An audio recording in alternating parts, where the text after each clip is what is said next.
The White Lotus, the new series, first episode. What a major letdown. What a fuck up. It's true. One major problem is high expectations. The first series have been praised by The Economist, no less. I mean, I don't know anybody else, but since I'm a fan, I've always, since some 40 years ago, been a fan of The Economist, and reading about it in a podcast, I think, was associated with it. I watched the first series, enjoyed it. The exotism, Hawaii, everything else, the cast. Not that the setting is not spectacular again. Italy, beautiful hills, water, great pool, and everything else. But the characters, the falsity, the phony dialogue, fucking. This fellow, the actor, has been in The Sopranos. I don't know the name. It doesn't matter. All the performances, in my view, well, maybe with a couple of exceptions, I don't know, modest, to use an euphemism. So he talks to his wife back home in the US, California. And fucking. And this is no Reservoir Dogs, no Tarantino movie. I think I've read somewhere. I mean, I'm surely I've read somewhere. The Reservoir Dogs established a record every 50 seconds or so you have a curse word, fuck you or something.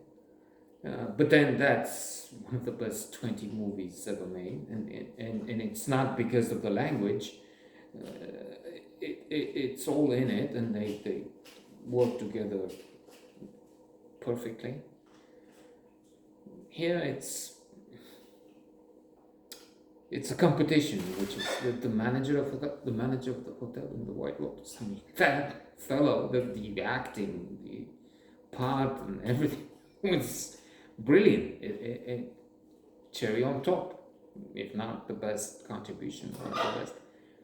But it was an ensemble piece, and here it's everything. The manager of the hotel, as I said, this dissociation phenomenon, something in bed, and stay in your room because it doesn't. What? It's a lesson in what not to do. I mean, terrible. Unless, again, with the White Lotus staying up here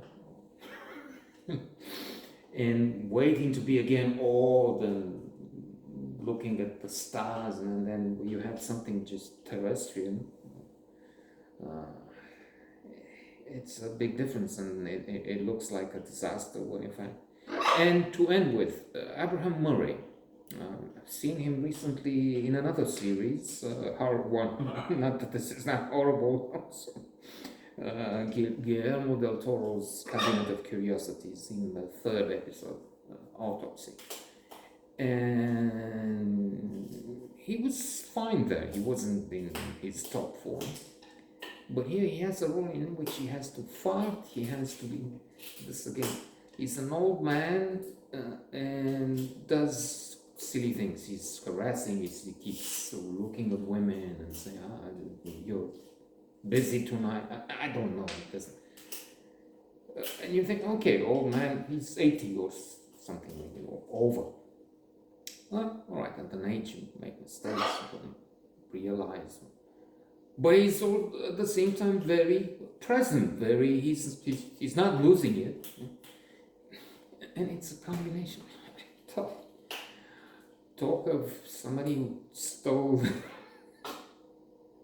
the Oscar for best performance in a leading role from Tolstoy's from Amadeus himself. But what a splendid career! What a mischievous, devilish, diabolical, clever, complex, refined role that was. And again, you have this actor who could do this, but then for some reason he wasn't offered the good parts. He made the wrong choice, and now he's in the White Lotus. And what? Who knows? Maybe the second episode would be a resurrection. I doubt it.